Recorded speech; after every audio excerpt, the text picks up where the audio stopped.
Sipas një investigimi të medias Radio Free Europe, Radio Liberty, presidenti rus Vladimir Putin ka paguar shuma të larta për dado dhe edukatore të huaja, ndërsa stafi duhet respektonte rregulla të rrepta përfshirë ndalimin e diskutimeve mbi çështjet LGBTQ+.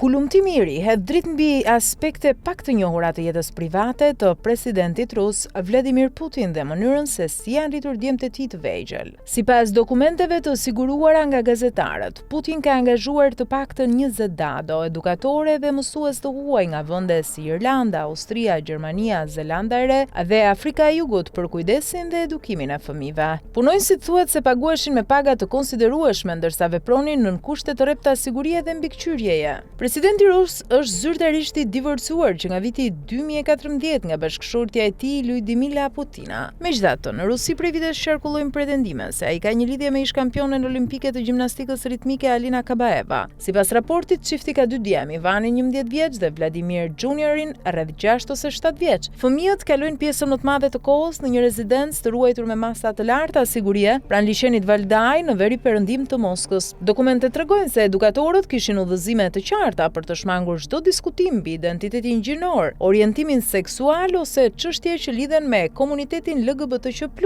Në kontratat e punës thuhet se punonjësit nuk duhet të impononin bindjet e tyre fetare, politike apo ideologjike dhe nuk mund të diskutonin tema që lidhen me edukimin seksual pa miratimin paraprak të punëdhënësit. Sipas investigimit, 4 deri në 6 persona kujdeseshin njëkohësisht ose me turne për secilin prej fëmijëve.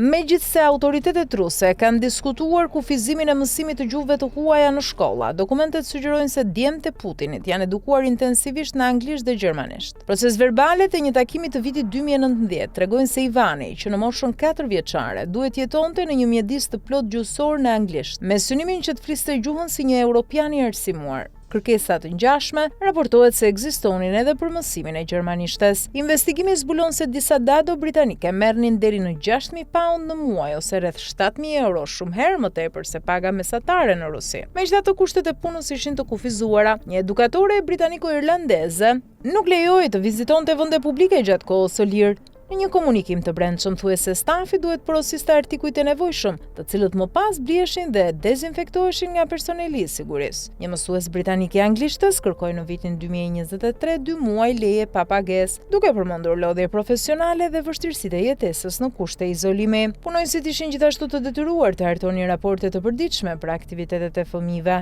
Dokumentet përfshin edhe detaje personale nga jeta e familjes. Në një kartolinë të krishtlindjes së vitit 2018, Ivani drejtoi Putinit dhe Kabaevës me fjalët "Mami e dashur" dhe "Babi i dashur" me shumë dashuri nga Vania. Raporti përmend gjithashtu se fëmijët kanë poni, lepuj dhe një qen të racës Shën Bernar, ndërsa kalojnë pjesën më të madhe të kohës të izoluar nga bashkëmoshatarët. Një ish-punonjës i cili foli në kushte anonimati tha se djemtë luajnë kryesisht vetëm ose me të rriturit dhe se prindërit i shohin zakonisht vetëm në orët e vona të mbrëmjes. Përveç 2 djemve të vegjël, Putin ka edhe 2 vajza të rritura nga martesa me Lyudmilan. Maria Vorontsova, mjeke endokrinologe, dhe Katerina Tikhonova, e angazhuar në sektorin e teknologjisë. Presidenti rus nuk i ka pranuar kurrë publikisht si vajzat e tij dhe në një rast ju referua atyre thjesht si "këto gra". Investigimi bazohet në korrespondencë elektronike dhe kontrata pune që mbulojnë periudhën 2017-2026 dhe ofron një pasqyrë të rrallë mbi jetën private të liderit rus, e cila tradicionalisht është mbajtur larg vëmendjes së publikut.